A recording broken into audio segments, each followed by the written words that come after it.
그래서 B반 선생님이 잔소리하다가 진도를 못 나가서 이 부분 채워 나가야겠죠. 그러기 위해서 다시 영상을 찍습니다.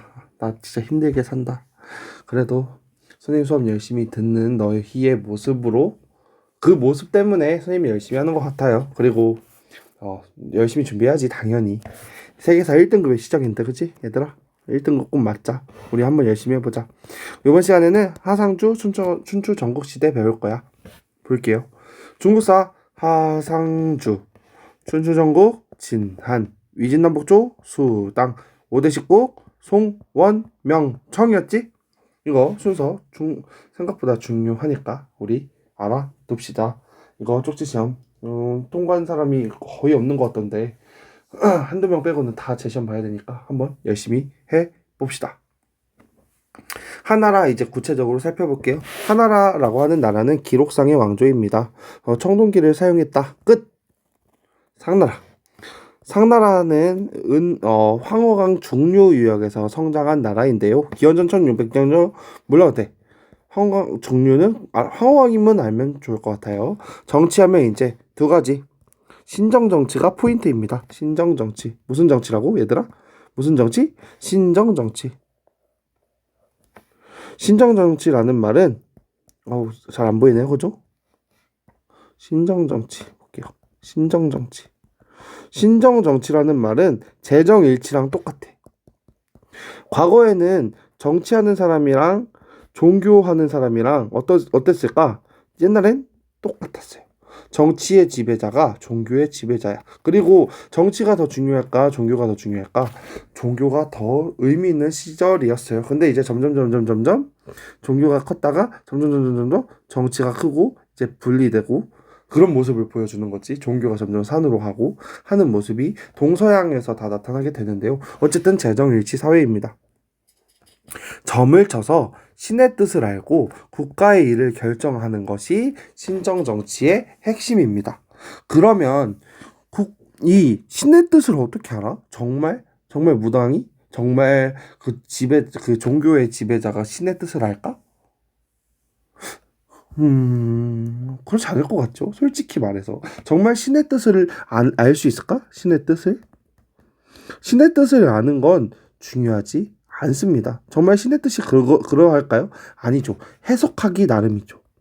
자기 마음대로 자기 입맛에 맞게 해석하는 겁니다. 재정일치 사회이기 때문에 정치의 지배자와 종교의 지배자가 똑같아요. 그러니까 정치의 지배자가 마음에 안 들면 사람을 죽일 때 하늘의 뜻이 그런 거야 라고 핑계를 대는 거지, 명분을. 그렇게 해석하는 겁니다. 자기 입맛에 맞게 해석하는 정치 제도. 그게 신정정치예요. 그 점친 거를 기록합니다. 어디에? 갑골문에. 점을 친 후에 내용과 결과를 거북의 배딱지 등에 새깁니다. 요거.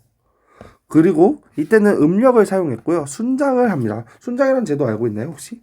순장은 땅에 묻는 거예요. 같이. 종교 지배자가 죽으면 그 밑에 사람들을 다 같이 생매장 해버리거나 죽여서 묻어버립니다. 그러면 이렇게 하면 어떤 게 장점이 있냐?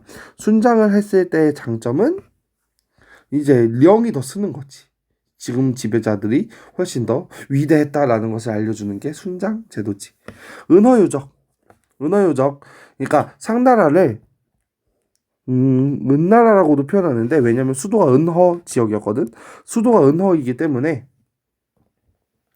이거 쓴 거 지워볼까요? 수도가 은허이기 때문에 은허유적이라고도 부릅니다. 청동무기, 청동제기. 제기는 그 제기차기 제기가 아니라 제사 지내는 도구. 제사 지내는 기기라는 의미예요. 제기라는 말은. 상나라는 이제 머릿속에 두 가지가 떠오르면 됩니다. 상나라 첫 번째 신정정치, 두 번째 갑골문. 이렇게 기억하면 좋을 것 같아요. 이게 갑골문이거든. 이게 점친 내용을 기록한 거예요. 이게 이제 한자의 그 근원이 되는 거지. 상나라. 주나라 하면 머릿속에 딱 떠올려야 되는 건 뭐였지? 주나라 하면 떠올려야 되는 게 모델. 체제라고 얘기했지. 그러니까 주례 체제나 또는 정전제를 머릿속에 이제 두고 그 다음에 추가적인 내용을 봐야 합니다. 보면 이 주례체제와 정전제를 머릿속에 깔고 내용을 살펴봅시다. 기원전 11세기경 상을 멸망시키고 호경에 도읍합니다. 황허강 유역을 지배하는데요. 정치적으로는 일단 주나라의 핵심은 사실 최제, 정전제보다 중요한 건 봉건제라고 하는 정치적 제도입니다. 무슨 제도라고요? 봉건제도라고요. 세울 봉자입니다. 세울 건, 울타리를 세운다는 의미거든. 한자가 이게 세울 건, 울타리 봉. 울타리를 세우는 제도가 봉건제인데요. 봅시다. 바위혈연 있죠? 혈연에 밑줄 치고 왕은 직할지를 통치합니다. 나머지 지역은 왕족과 공신을 제후로 삼아서 봉토를 분배하여 다스리게 합니다. 왕족, 공신, 제후, 봉토를 분배, 다스리게 한다. 이거는 이제 설명이 조금 필요한데요. 한번 보겠습니다. 네, 봅시다. 봉건제. 봉건제는 이거예요. 이만한 땅을 지배한다고 하면 여기 이 가운데 지역을 누가 통치하냐면 가운데 지역은 황제가 통치합니다. 그리고 이 나머지 지역들 있죠? 황제가 노른자, 계란으로 치면 계란 노른자 지역을 통치하고 나머지 지역은 그 황제의 혈연 관계를 보내는 거예요. 황제의 아들들을 보낸다고 할까요? 아니면 뭐 황제의 동생일 수도 있겠죠. 황제랑 관련 있는 사람들을 보냅니다. 뭐 형제도 보내고 정말 이렇게 어떤 관계들을 보낸다고? 혈연 관계들을 보냅니다. 혈연 관계. 혈연 관계들을 이 지방에 보내가지고 정말 울타리를 쌓는 거지. 황제를 지키기에 울타리 같잖아. 느낌이 어때요? 이들은 다 황제의 울타리 느낌이 있지. 누가 이제 쳐들어오면 어때요? 이 울타리가 황제를 지키는 거랑 똑같아요. 황제 혼자서 큰 땅을 다스릴 수가 없기 때문에 누가 이렇게 공격해 왔을 때 울타리처럼 지켜주는 제도를 봉건제라고 합니다. 근데 누구를 보냈다고요? 혈연 관계의 사람들을 보냈다고요. 그러면 봅시다. 혈연 관계를 보냈어요. 그 다음에는 누구를 보내냐? 이 아들의 첫째 아들에게 땅을 다 물려줍니다. 다 첫째 아들한테. 이때 당시에는 남자들한테 땅을 줬죠. 그러면 이 아들들은 또 그 아들의 누구한테? 첫째 아들한테 줍니다. 이게 봉건제예요. 그럼 얘는 봉건제는 그 자체로 장점이면서 단점이 동시에 존재하는데요. 살펴볼게요. 봉건제. 장점은 뭐가 있을까? 황제가 있으면 황제의 혈연 관계들한테 줬기 때문에 스스로 통치할 수 없는 것들을 혈연 관계 그냥 아들이라고 할게요. 자기 혈연 관계들한테 줍니다. 처음에는 혈연 관계들의 불만을 잠재울 수 있지. 왜냐면 힘을 합쳐서 황제 자리를 얻었을 거 아니야. 그 형제들이 다 도와줘서 얻었을 거 아니야. 그러니까 이들이 직접 정치에 참여하면서 불만을 잠재울 수도 있고 이들을 좀 더 내 편으로 만들 수도 있고. 하지만 시간이 지나면 어떠냐면 이들의 애들이 여러 명 있겠지. 얘한테도 다 여러 명을 또 낳으면 그 여러 명이 또 여러 명을 또 낳는단 말이지. 그 여러 명이 또 여러 명을. 그럼 처음에는 정말 같은 형 동생 아주 친한 사이지만 시간이 2대 3대만 가도 어때? 서로 어떤 사이야? 거의 남이 된단 말이야. 봉건제 자체가 무너질 수밖에 없는 체제인 거지. 왜냐면 혈연 관계의 사람들한테만 이렇게 나누어주면 시간이 지나면 이 혈연 관계가 묘연해지거든. 이 얘기를 좀 다룰 거예요. 다시 PPT 돌아가 볼게. 그게 다시 돌아온 봉건제입니다. 미안해요. 다시 돌아볼게요. 봉건제. 어떤 거를 바탕으로? 혈연을 바탕으로. 왕은 직할지를 통치합니다. 아까 그 얘기예요. 노른자는 왕이 통치하고 이 나머지 지역 있지? 그 나머지 지역을 왕족이나 공신을 제후로 삼아서 봉토를 분배해서 이렇게 나눠가지고 이 지역을 다스리게 합니다. 이거는 종법제도를 기준으로. 종법제도는 뭐냐면 아까 이거 선생님이 이거 했지. 왜 첫째한테 나눠줘? 왜 첫째한테? 그 첫째한테 나눠주는 제도. 적장자 상속. 첫째한테 혈연 관계를 바탕으로는 적장자에게 상속을 하는 제도를 종법 제도라고 합니다. 그때 그럼 둘째, 셋째들은 불만하실 거냐? 그럼 왜 나는 왜 안 돼? 라고 할 때 이렇게 천명사상을 강조합니다. 첫째 아들한테 주는 이유는 뭐야? 천명이야.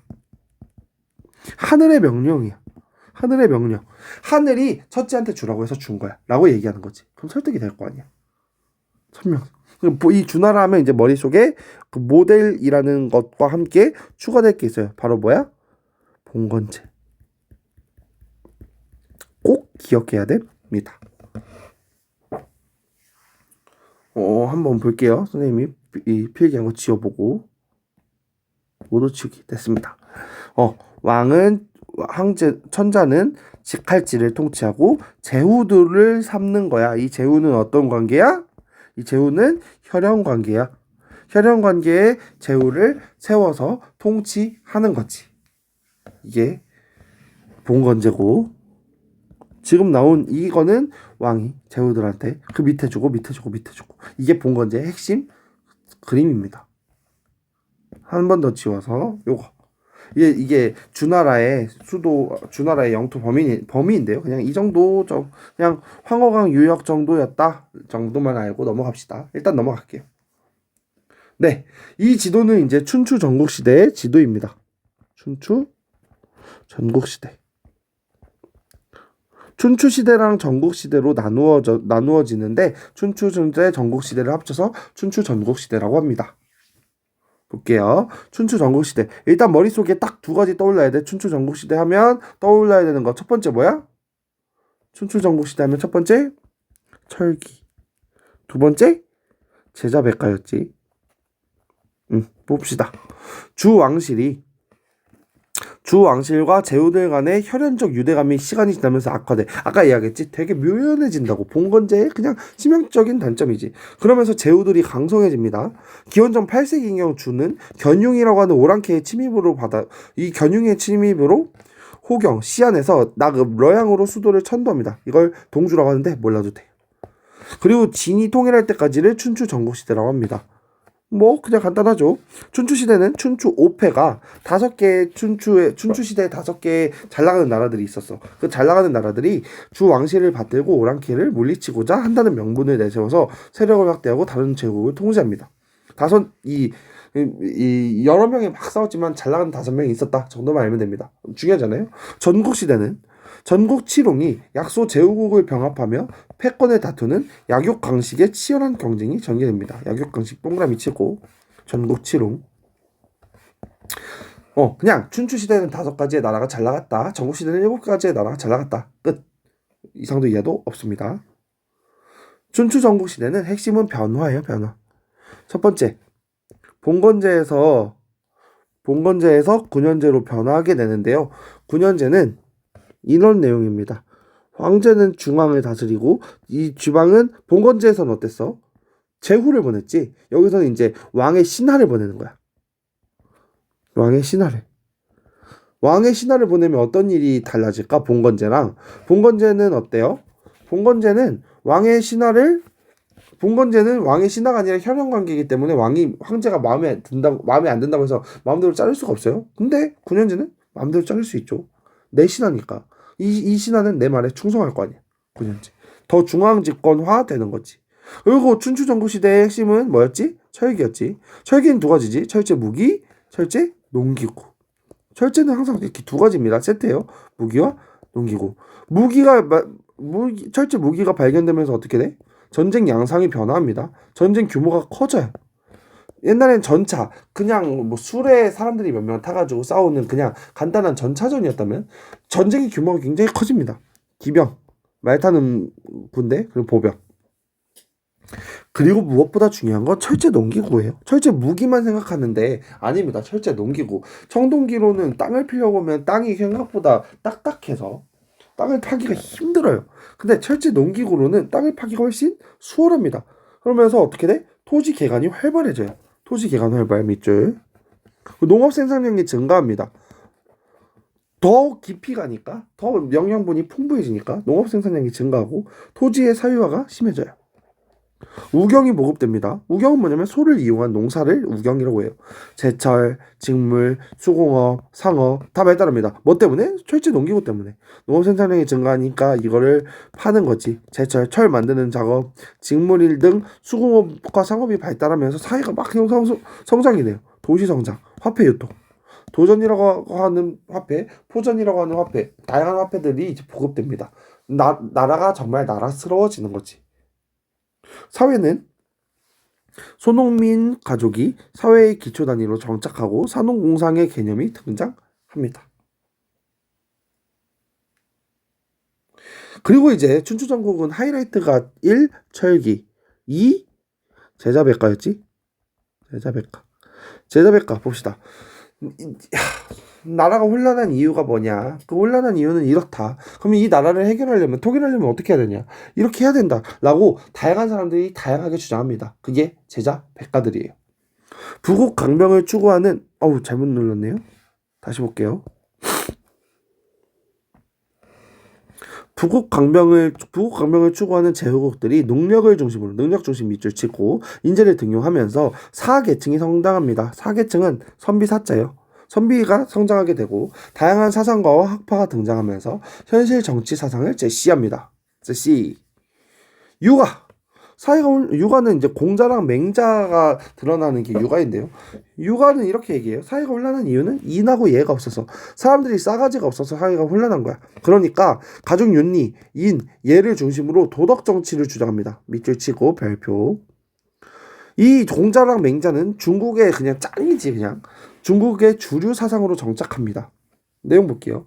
힘으로써 남을 복종하게 하면 힘이 부족해서 복종하는 것이지 마음으로 복종하는 것이 아니다. 마음으로 우러르게 하는 거지.